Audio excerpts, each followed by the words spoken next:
¿Cómo puedo asegurarme de cómo va mi vehículo y que me lo devuelvan en las mismas condiciones? No, eso es una utopía, Cerito. Yo creo que en la realidad, una vez que caen ahí, prácticamente están destinados a que se deterioren, a que les roben las partes, etcétera, etcétera. Y por lo menos yo hasta el día de hoy no recuerdo un solo caso en que se haya recuperado un vehículo en las mismas condiciones en que entró.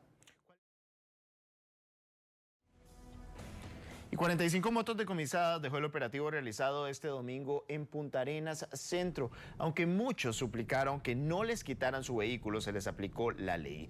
Pero estos decomisos muestran una realidad. Los planteles del MOP están saturados. Para el año pasado, casi 60.000 vehículos, en su mayoría motocicletas, estaban ocupando un espacio. ¿Qué pasa si a mi moto o a mi vehículo le pasa algo? ¿En cuánto tiempo el Estado puede tomar derechos? Está conmigo el abogado Boris Molina. Boris, muy buenos días, gracias por acompañarme. Muy buenos días, Sergio, muy contento como siempre de estar acá.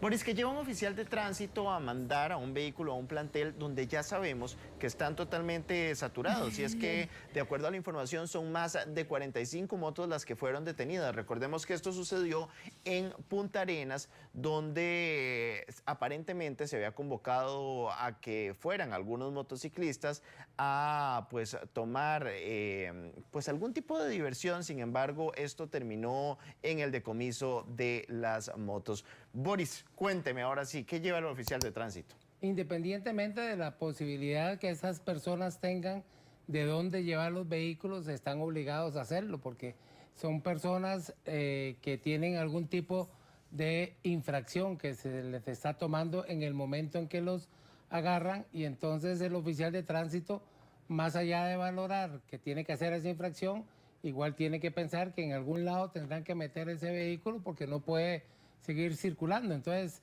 simplemente es una toma de decisión de si en ese momento conviene más al Estado que el vehículo ande circulando o que lo vayan a poner, aunque sea hacinado, por decirlo de alguna forma, en alguno de esos planteles que evidentemente están bien saturados, y ahí lo que va a pasar es que se van a deteriorar más de estos vehículos y normalmente terminan como chatarra.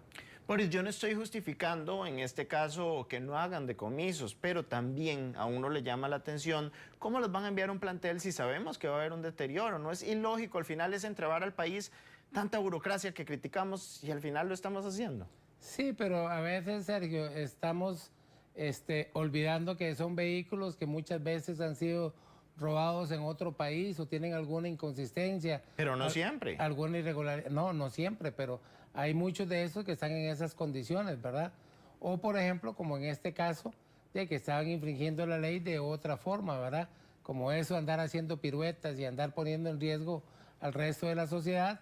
Entonces, repito, ahí tiene que hacerse un balance, una valoración entre lo que se está afectando a la sociedad, teniendo y circulando un vehículo en esas condiciones, o hacinado, digamos, o amontonado en uno de estos planteles. ¿Cómo puedo asegurarme de cómo va mi vehículo y que me lo devuelvan en las mismas condiciones? No, eso es una utopía, Cerito. Yo creo que en la realidad, una vez que caen ahí, prácticamente están destinados a que se deterioren, a que les roben las partes, etcétera, etcétera. Y por lo menos yo hasta el día de hoy no recuerdo un solo caso en que se haya recuperado un vehículo en las mismas condiciones en que entró.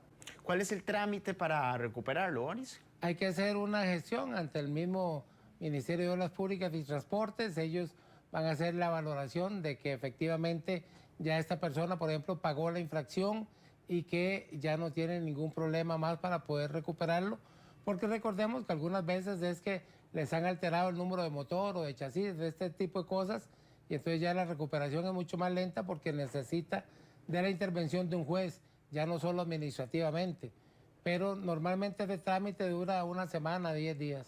Si yo considero que fue un decomiso abusivo, que al final se tomaron medidas en mi contra, ¿puedo tomar alguna apelación y que me lo devuelvan inmediatamente?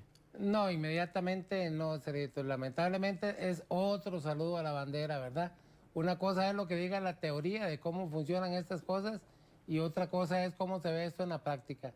Normalmente va a costar bastante esa recuperación, en el sentido de que ya cuando se ha cometido ese tipo de infracción y está dentro de ese montón de de lote de vehículos o de motocicletas, siempre va a haber, digamos, una afectación clara y aunque usted quiera presentar un reclamo contra el Estado, le sale más caro en este caso presentar el propio reclamo que incluso hasta el valor del vehículo. Boris, las cosas cuestan. Al final, pues si esta gente se jala una torta, le repito, no la estoy justificando, pero al final que le quiten a uno la moto, se la lleven a un plantel y se la devuelvan deteriorada, me parece una injusticia también. También, pero Sergito, volvemos al punto, esa gente puede causar la muerte de otras personas, puede causar daños irreparables, puede ser que provoquen, por ejemplo, un choque múltiple, etcétera. Entonces, la sociedad siempre tiene que hacer una valoración entre el daño que se le causa a la colectividad y los intereses personales o individuales. En este caso, ¿qué hacen después? ¿Hay alguna forma de quitarle el título de propiedad a la persona?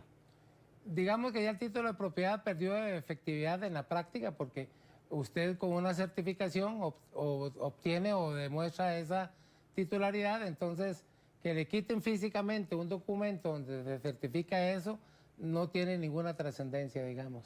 Ahora, probablemente la gente cuando le devuelvan la moto, le devuelvan un carro, vea un golpe, quiera hacer algún reclamo. ¿Se puede hacer legalmente? Se puede hacer porque es un daño que le está causando, digamos, dentro de las instalaciones.